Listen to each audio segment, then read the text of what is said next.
Hello, and welcome to Tent Talk with Liz and Beth. Today's episode is a very special episode to celebrate our friend and colleague and mentor, Mr. Gary Moederndorfer, also known as Gary Moe, also known as Moe. And today, what we're doing is giving some of the team members an opportunity to join the podcast just for a minute or two and talk a little bit about why Moe is special to them and what they appreciate about him. So I am going to turn the mic over to our first guest, Mr. Jason Cox, to talk about Moe. Hey, thanks, Liz. Well, welcome, everybody. So my Moe moment, the one thing that really, to me, personifies Gary Moe and some of the really special things that he's done for our company was actually about 5 years ago when we did the Afghan refugee project. And we got a request from our customer to do a site visit. And it is the middle of nowhere, New Mexico, like nothing's close to Alamogordo. Gary Moe and Eckel went out to the site and customer said, hey, I want a site visit. Within an hour, Gary Moe and Eckel were on the site, on the project, did the site visit, went to Denny's or Starbucks or someplace and spent 4 hours mapping out 500,000 square feet and a install plan over 27 days to meet their needs. And definitely a phenomenal project and just a example of some of the really special things that Gary Moe has done over his extraordinary career. So definitely will be missed. Congratulations, Moe, for the next chapter for you. Thank you for all the guidance and tutelage over the years. Thanks so much, Jason. I love hearing that story. I remember it when it was happening. I'm going to turn the mic over to Mason Garcia. Thanks, Liz. Yeah, I think so my Moe moment has to do with road trips. I've had the pleasure of going on 3 or 4 road trips with Moe where I had a complicated job and needed some very high-end expertise, especially, my first couple of years being new. But one road trip in particular, we bonded quite a bit. I had a job in Kansas City where we were putting a structure on a rooftop. So never done that before. But Moe obviously knew all the ins and outs of that. But we're driving up from Memphis to Kansas City. We drive through an ice storm, which was fun. Had to pull over a couple times and finally get there. And Moe just is so knowledgeable. And I was so thankful to have him on that site visit. There was things that I never would have thought to ask, but he knew to bring them up. Really helped that project go almost flawless. I can't recall any issues that we even ran into. So I'm just thankful for Moe for all the guidance and tips and knowledge he's provided me over the last 3.5 years, and wish him the best on all the future camping trips he's able to go on. Thanks so much, Mason. I know that Moe is going to be in that RV as fast as he can, taking off into the sunset. I'll turn it over to Rigo Ortega. He's a great guy. He's a great guy. It was my second boss when I came on board on Mahaffey from Classic. He treated me with respect. I mean, I have a lot of good moments with him, rough moment as well with him, and that moment can rip you a new one. I love him, and I wish him the best wherever he goes. You hear me, Shawnee? I will miss you, Shawnee. I love you. That's what I have to say. Rigo, I understand DeMarcus Sandifer is with you today, Yes. And he also wants to say hi to Moe. Hey, Mo, I appreciate you, man, for considering me as a second man on Rico's crew. And as we've began our journey this year, working under you, it has been a pleasure. You've taught me much, and you helped me in more ways than I could count, man. And I appreciate everything. And I hope that you have a great life ahead and enjoy your family. You will be missed. Wish we could have more time to get to know each other and, venture through this tenting industry together. But it is cut short, and it's going to be okay. But God bless you, and you take care. Thanks so much, guys, for taking the time. Eccles Souza is here. Eckel, what do you have for Mr. Moe? From his days as a contractor, when he first came on board, I remember, seeing Mo, on that white F-150, showing up on the job site, his first time at Mahaffey, and I'm like, who's that guy? Over the years, him as as a coworker, as a supervisor, as a manager, the things that remind me of him, it's his attitude towards everybody, his respect towards everybody, how he treats everybody. I remember coming from the road after however long, I was on the road, coming in and late, and I see either the white truck or I see that silver truck, late at night at the warehouse. He was the only truck there. And I'm like, is he out of town? And then, he was there working. Or it was on the weekends, he was there working. And we would leave on the weekends. He was there. That dedication, he inspires you. That dedication. Mo for me always been a leader. That he doesn't only lead by his words. He leads by example. And now, that I see, that chapter, coming to an end, I think a lot about, what someone leaves behind, right? And for me, it's about legacy, and the legacy that he leaves behind. And the legacy is that, how many men, he touched, and made them better, and I raise both hands to say that he made me a better person, for sure. We all have a bunch of stories, some really funny stories, about Mo, some really stuff that he has done that I was very comical, that we all done it together was very comical, but those things are better with, our old fashioned, next to us. I think the Mo's legacy that he leaves behind to all of us is about dedication.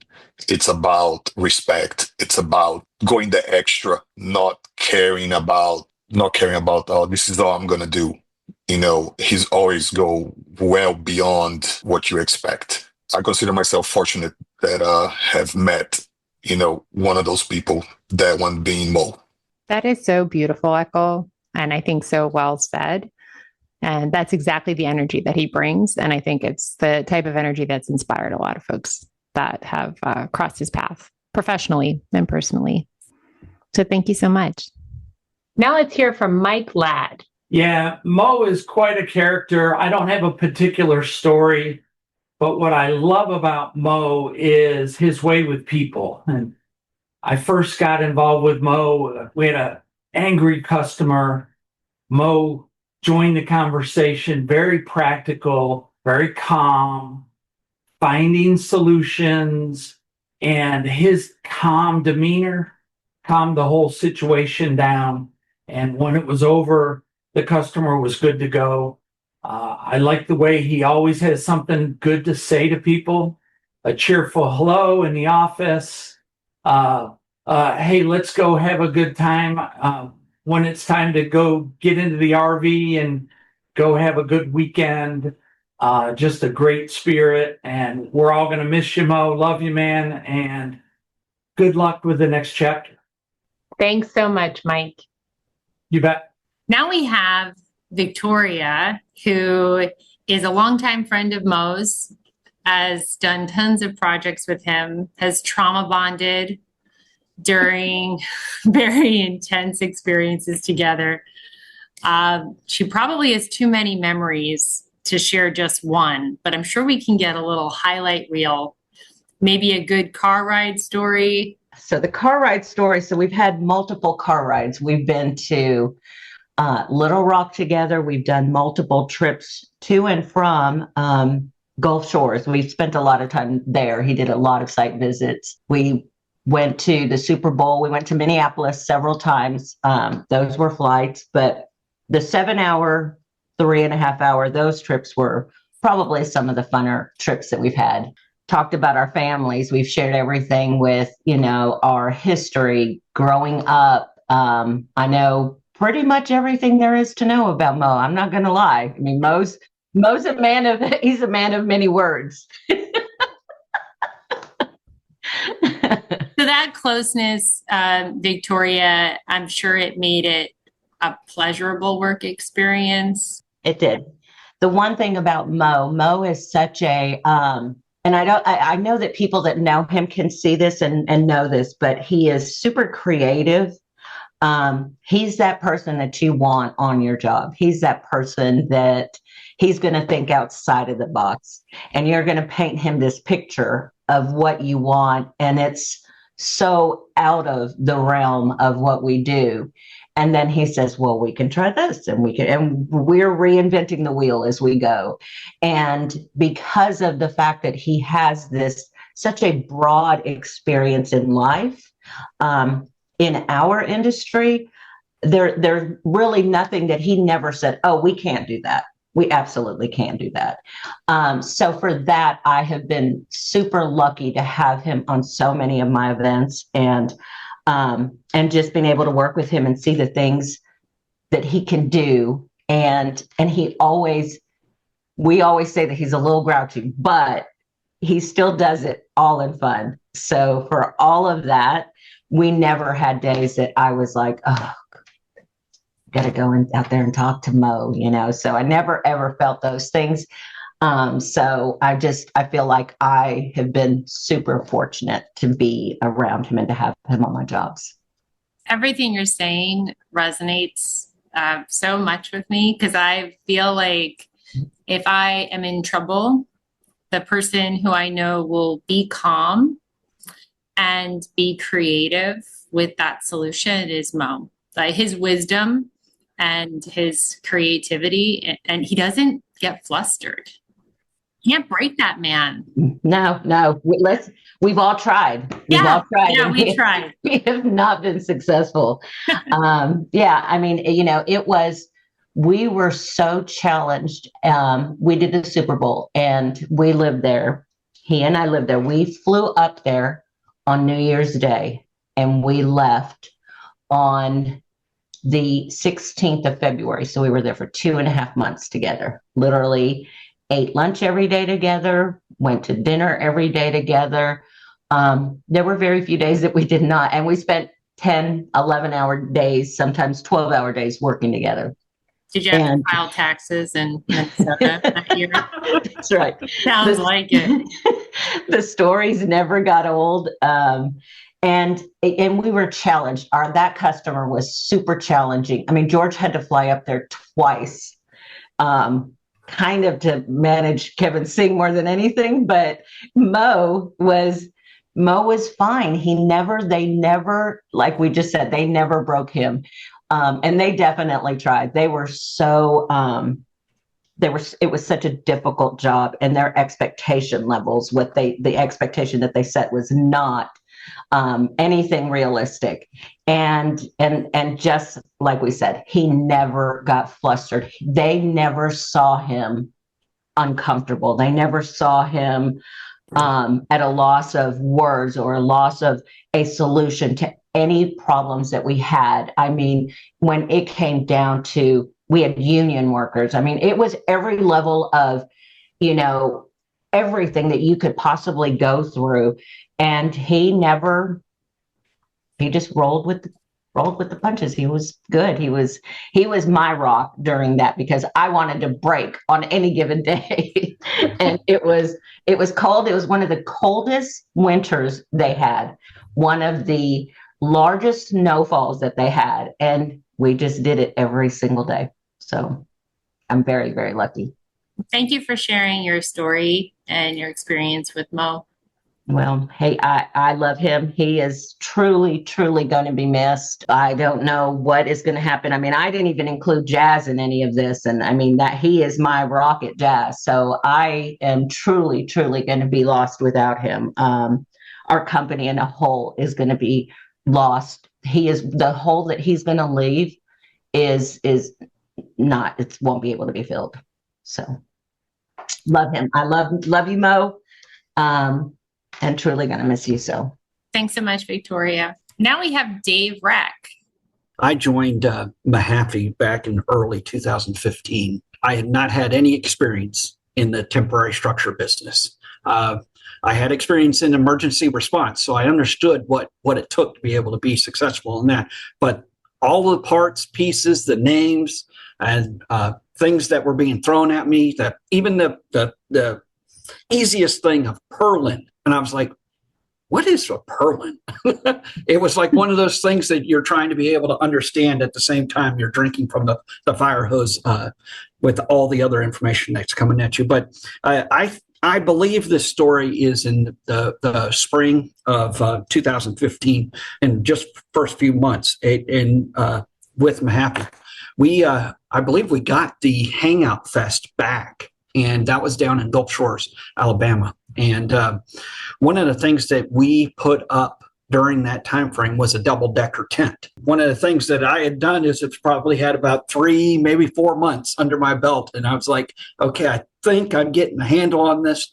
And I went down there, and Mo went down there at the same time. So both of us are down there to be able to be a part of the installation for the Hangout Fest. And the Hangout Fest probably had, I don't know, probably 5 or 6 large structures, and then a bunch of little structures all scattered on the ground. But the one that I wanted to be able to get more experience on was understanding the double decker. And in the process of getting involved in that, it actually went up on a scaffolding deck.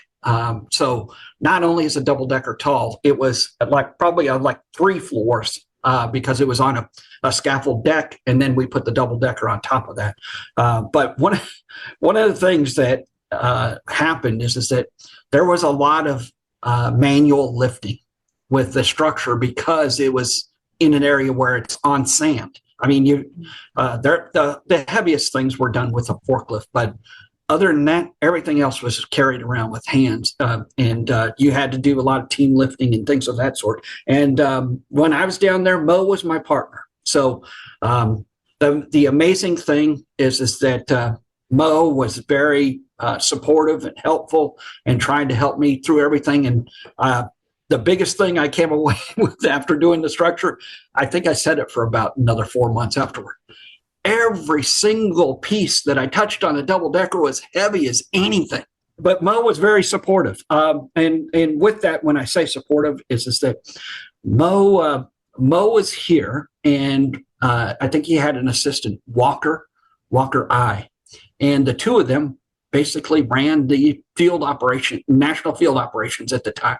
So when I came in, even though I was coming in at a position to be able to kind of oversee everything, Mo was more than accepting, very open, very supportive, and it made life a lot easier to be able to get into a business and be able to start learning from the ground up with somebody like that. So I just want to be able to say, Mo, thank you for everything that you've done over my career in the temporary structures, which now is going on the 11th year. But Mo, you've made a difference in my life getting involved in this business and in this industry. The man has had some impact. Yeah.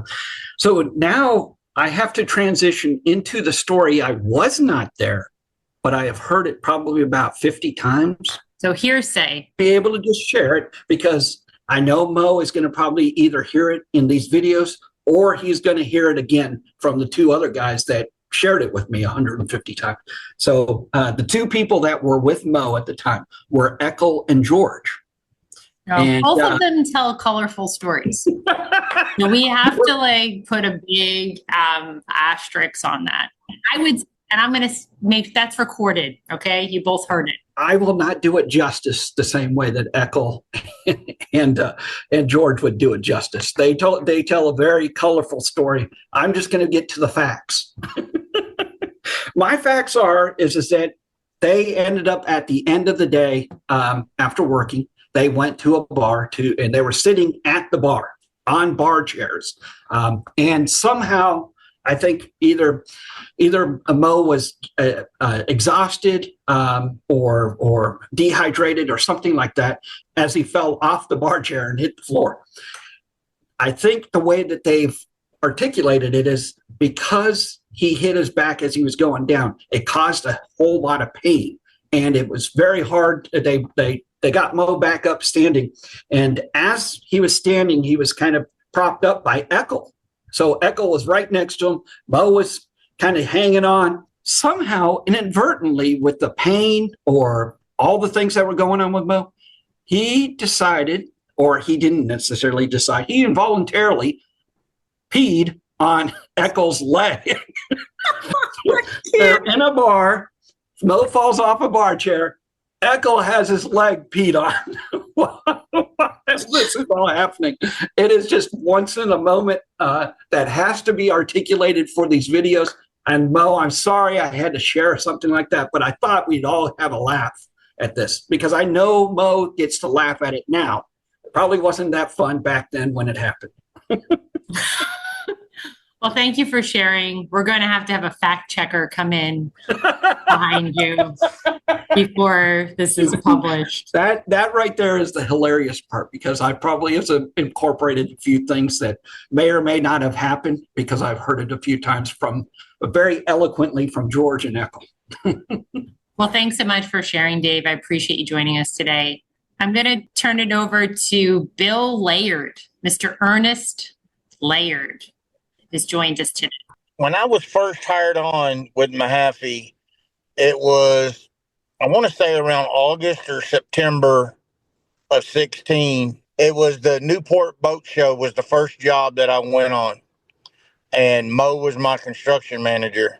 Moe, right off the bat, welcomed me, and I didn't, like Dave said, I didn't know anything about temp structures as well. I've worked in construction. I've done several aspects, welding, pipe fitting and all that, but putting up tents was not something that I had done before. So I went out there and was working with Jersey John and Moe was my manager, and he always made me feel welcome. What I like about Moe is you always know where you stand with Moe. There's no gray area. He tells it like it is, and that's the way I like it. He's straightforward. Like I said, you just know where you sit with him, and I just remember, Moe, he would get in there and work right with us, right alongside of us. Didn't even bat an eyelash over it. So I'm going to miss Moe. I wish him well on his retirement. Hope he has a lot of fun. I'm sure he's going to do a lot of camping. I know he loves to camp, him and his wife. So I wish him the best going forward. Thanks so much, Bill. I appreciate it. And I'm going to turn it over now to Chris Higgins. Well, I've known Moe as long as everybody else, or a lot of other people anyway. Hadn't seen him except when I go up to Memphis. So mainly I was going to say thanks. Tell Moe thank you for all the help he's offered and advice and knowledge he shared over the years, over my 3 years with the company anyway. We'll definitely miss him. I'll miss you. Hopefully, you'll still answer questions. We hope he doesn't throw his phone off a cliff. I've asked him not to. Right. Exactly. Wanted to tell him thank you for everything he's done, and he'll definitely be missed. I would agree. He's been really supportive. And I think one of the common threads I've heard as I listen to people tell stories is how supportive he is. And he knows how to hold people accountable, but also support them. And I think it's a mark of a good leader. So now we have Matt Hickson with us, and Matt's known Moe for a really long time. Matt, I'd love to hear a little bit about your experience with Moe and maybe how you guys got started together at Mahaffey. Sure. So in 2013, 2014 was when I met Moe. I guess I actually worked for Moe. So in a lot of ways, Moe taught me the business. I didn't really understand it at the time, but worked as a contractor under Moe and learned to be a tent putter upper and how all the things that came with that. Didn't understand it, but yeah, thanks, Moe. And do you have any particularly funny stories or anything you want to share? I think of a Moe story. I think of our Wednesday lunch meetings. And when it go around the table, when it come to Moe, when he'd start with, well, when I was in the grocery business. And all the descriptive words and long words to describe this story. But by the time Moe got done with the story, 5 or 10 minutes later, you could really visualize what he was trying to tell you. And I think he's famous for those stories. So I'm glad that it was a good memory for you. And I like to start sentences like that now. Do you have any words, well wishes, anything for Moe and his retirement? I do. He's obviously been with us a long time, done a lot of things, endured a lot of projects that we throw at him, and definitely deserves this ride off into the sunset. Kind of hate to say it that way, but RVing all over the country, he and Dawn.